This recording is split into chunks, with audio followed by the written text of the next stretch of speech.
Hello दोस्तों, कैसे हैं आप सब। उम्मीद है कि आप सब अच्छे, स्वस्थ और मस्त होंगे और आप सबकी पढ़ाई बेहतरीन चल रही होगी। तो आज के इस वीडियो हम पढ़ेंगे भारतीय संविधान के नागरिकता के बारे में पढ़ेंगे। और दोस्तों, यदि आप चैनल पर नए हैं तो चैनल को पहले सब्सक्राइब कर लीजिएगा और एक लाइक ज़रूर कर दीजिएगा। चलिए शुरुआत करते हैं यहाँ पे पहले प्रश्न से। तो पहला प्रश्न यहाँ पे है दोस्तों, भारतीय संविधान के कौन से अनुच्छेद नागरिकता से संबंधित है। भारतीय संविधान का कौन सा अनुच्छेद नागरिकता से संबंधित है। तो इसका राइट आंसर हो जाएगा दोस्तों अनुच्छेद 5 से 11। अनुच्छेद 5 से 11 जो है वो नागरिकता से संबंधित है। अगला प्रश्न है दोस्तों, भारतीय संविधान निम्नलिखित में से कौन सी नागरिकता प्रदान करता है। भारतीय संविधान निम्नलिखित में से कौन सी नागरिकता प्रदान करता है। एकल नागरिकता प्रदान करता है। प्रश्न नंबर 3 देखेंगे दोस्तों, किस अनुच्छेद के तहत संसद को नागरिकता के संबंध में कानून बनाने का अधिकार प्रदान किया गया है। अनुच्छेद 11 के तहत। अनुच्छेद 11 के तहत संसद को नागरिकता के संबंध में कानून बनाने का अधिकार प्रदान किया गया है। अनुच्छेद 11 के तहत। अगला प्रश्न है दोस्तों, भारतीय नागरिकता नहीं प्राप्त की जा सकती है। भारतीय नागरिकता नहीं प्राप्त की जा सकती है। ऑप्शन इसका डी सही हो जाएगा दोस्तों। भारतीय बैंक में धन जमा करके, भारतीय बैंक में धन जमा करके भारत की नागरिकता जो है वो प्राप्त नहीं की जा सकती। अगला प्रश्न दोस्तों, प्रश्न नंबर 5, देशीयकरण द्वारा नागरिकता प्राप्ति का एक तरीका क्या है। देशीयकरण द्वारा नागरिकता प्राप्त करने का एक तरीका क्या है। ऑप्शन सी इसका राइट आंसर हो जाएगा। विदेशी पुरुष से विवाह करने पर। विदेशी पुरुष से विवाह करने पर। अगला प्रश्न है दोस्तों, नागरिक बनने की निम्नलिखित शर्तों में से एक आवश्यक शर्त क्या है।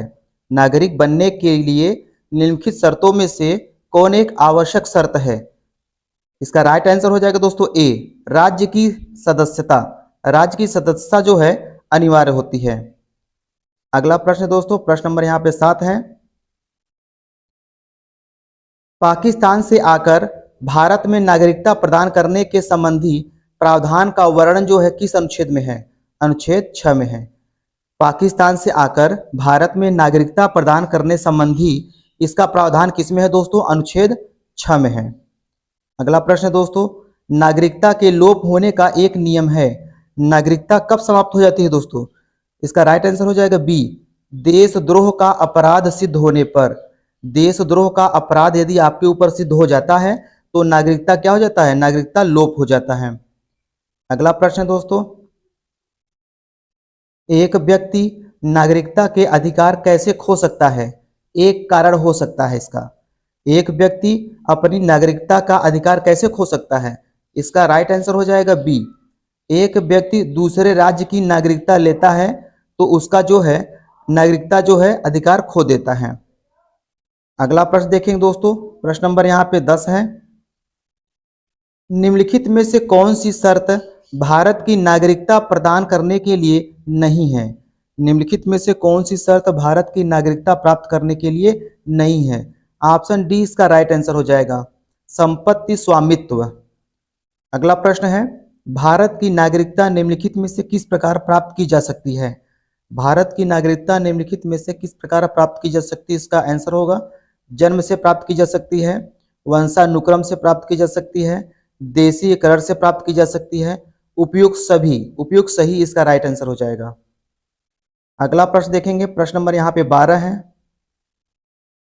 प्रश्न नंबर 12 कहता है दोस्तों, नागरिकता प्राप्त करने व खोने के विषय में विस्तार से चर्चा की गई है। नागरिकता प्राप्त करने व खोने के विषय में विस्तार से चर्चा की गई है किसमें। 1955 के नागरिकता कानून में। 1955 के नागरिकता कानून में नागरिकता प्राप्त करने व खोने के विषय में चर्चा की गई है। अगला प्रश्न देखेंगे दोस्तों, प्रश्न नंबर यहाँ 13 है, किसी व्यक्ति की भारतीय नागरिकता निलंबित की जा सकती है। किसी व्यक्ति की भारतीय नागरिकता निलंबित की जा सकती है कब। इसका राइट आंसर हो जाएगा दोस्तों, इसका पहला ऑप्शन सही हो जाएगा, पहला और तीसरा और चौथा। देखते हैं क्या क्या है इसमें। यदि कोई व्यक्ति स्वेच्छा से दूसरे देश की नागरिकता ग्रहण कर लेता है, और तीसरा है दोस्तों, यदि भारत सरकार को यह विश्वास हो जाए कि नागरिकता छल पूर्वक प्राप्त की गई है। चौथा है, यदि कोई व्यक्ति जन्म से देश का नागरिक है किंतु किसी विदेशी राष्ट्र से युद्ध के दौरान वह शत्रु की सहायता पहुंचाने की गतिविधियों में लिप्त पाया जाता है। तो ये तीनों राइट आंसर हो जाएंगे। अगला प्रश्न दोस्तों, प्रश्न नंबर 14, नागरिकता संशोधन अधिनियम। नागरिकता संशोधन अधिनियम 2019 का उद्देश्य क्या है? नागरिकता संशोधन अधिनियम 2019 का उद्देश्य है अफगानिस्तान, बांग्लादेश और पाकिस्तान में उत्पीड़ित अल्पसंख्यक समूहों को नागरिकता प्रदान करना। प्रश्न नंबर 15 है दोस्तों, कितने वर्षों तक लगातार बाहर रहने पर नागरिकता समाप्त हो जाती है? कितने वर्षों तक लगातार बाहर रहने पर नागरिकता समाप्त हो जाती है? 7 वर्षों तक बाहर रहने पर नागरिकता समाप्त हो जाती है। अगला प्रश्न है, ऐसे सभी व्यक्ति जो या उसके पश्चात भारत में जन्म ग्रहण किया हो उन्हें जन्मजात भारतीय नागरिक समझा जाएगा। तो इसका राइट आंसर हो जाएगा दोस्तों 26 जनवरी 1950। ऐसे व्यक्ति जो 26 जनवरी 1950 या उसके बाद भारत में जन्म अगर लिए हैं तो उन्हें जन्मजात भारतीय नागरिक जो है समझा जाएगा। प्रश्न नंबर यहाँ पे 17 है, निम्न में से किस स्थिति में किसी भारतीय व्यक्ति की भारतीय नागरिकता समाप्त की जा सकती है? त्यागने पर समाप्त की जा सकती है, पर्यावसन पर समाप्त की जा सकती है, वंचित किए जाने पर समाप्त की जा सकती है, उपयुक्त तो सभी इसका राइट आंसर हो जाएगा। प्रश्न नंबर 18 है, निम्न में से किस स्थिति में किसी व्यक्ति को भारतीय नागरिकता से वंचित नहीं किया जा सकता? इसका राइट आंसर हो जाएगा दोस्तों निर्वाचन के दौरान, आपातकाल के दौरान, युद्ध के दौरान। तीनों ऑप्शन इसमें सही है। अगला प्रश्न है दोस्तों, प्रश्न नंबर 19, भारतीय संविधान में नागरिकता के प्रावधान कब लागू किए गए? भारतीय संविधान में नागरिकता के प्रावधान 1949 में लागू किए गए थे।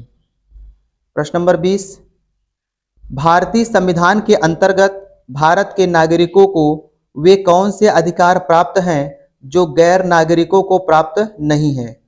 इसका ऑप्शन हो जाएगा डी सही हो जाएगा। कुछ सार्वजनिक पदों की पात्रता, संसद एवं विधानमंडल के सदस्य होने का अधिकार, तीसरा है अनुच्छेद 15, 16 और 19 द्वारा प्रदत्त मौलिक अधिकार। ये तीनों जो है भारत के नागरिकों को प्राप्त है लेकिन गैर नागरिकों को प्राप्त नहीं है। प्रश्न नंबर 21 देखेंगे, संविधान द्वारा प्रदत्त नागरिकता के संबंध में संसद ने एक व्यापक नागरिकता अधिनियम कब बनाया? 1955 में। संविधान द्वारा प्रदत्त नागरिकता के संबंध में संसद ने एक व्यापक नागरिकता अधिनियम कब बनाया? 1955 में। अगला प्रश्न है, भारत में एकल नागरिकता की अवधारणा कहाँ से ली गई है? इंग्लैंड से। भारत में एकल नागरिकता की अवधारणा अपनाई गई है इंग्लैंड से। प्रश्न नंबर 23 है, भारत में रहने वाला ब्रिटिश नागरिक दावा नहीं कर सकता। भारत में रहने वाला ब्रिटिश नागरिक दावा नहीं कर सकता। इसका राइट आंसर हो जाएगा दोस्तों ए, व्यापार और व्यवसाय की स्वतंत्रता का अधिकार। व्यापार और व्यवसाय की स्वतंत्रता का अधिकार इसका राइट आंसर हो जाएगा। अगला प्रश्न है, किस देश में दोहरी नागरिकता का सिद्धांत स्वीकार किया गया है? किस देश में दोहरी नागरिकता का सिद्धांत स्वीकार किया गया है? अमेरिका में। संयुक्त राज्य अमेरिका इसका राइट आंसर हो जाएगा। अगला प्रश्न देखेंगे दोस्तों, नागरिकता निम्नलिखित में से किन विधियों द्वारा प्राप्त की जा सकती है? नागरिकता निम्नलिखित में से किन विधियों द्वारा प्राप्त की जा सकती है? पहला है जन्म द्वारा जो है प्राप्त की जा सकती है, जन्म द्वारा नागरिकता प्राप्त की जा सकती है। आनुवंशिकता द्वारा भी प्राप्त की जा सकती है और तीसरा है पंजीयन द्वारा जो है प्राप्त की जा सकती है। अगला प्रश्न दोस्तों, प्रश्न नंबर 26, नागरिकता प्राप्त करने के लिए शर्तें निर्धारित करने वाला सक्षम निकाय कौन सा है? नागरिकता प्राप्त करने के लिए शर्तें निर्धारित करने वाला सक्षम निकाय कौन सा है? संसद। संसद इसका राइट आंसर हो जाएगा। अगला प्रश्न दोस्तों, प्रश्न नंबर 27, भारत का एक नागरिक अपनी नागरिकता खो देगा। भारत का एक नागरिक अपनी नागरिकता खो देगा यदि वह भारतीय नागरिकता का परित्याग करता है। ये सही हो जाएगा। और स्वेच्छा से अन्य देश की नागरिकता प्राप्त करता है, तो ये भी सही हो जाएगा। तो 1 और 2 इसका राइट आंसर हो जाएगा। अगला प्रश्न देखेंगे दोस्तों, प्रश्न नंबर यहाँ पे 28 है।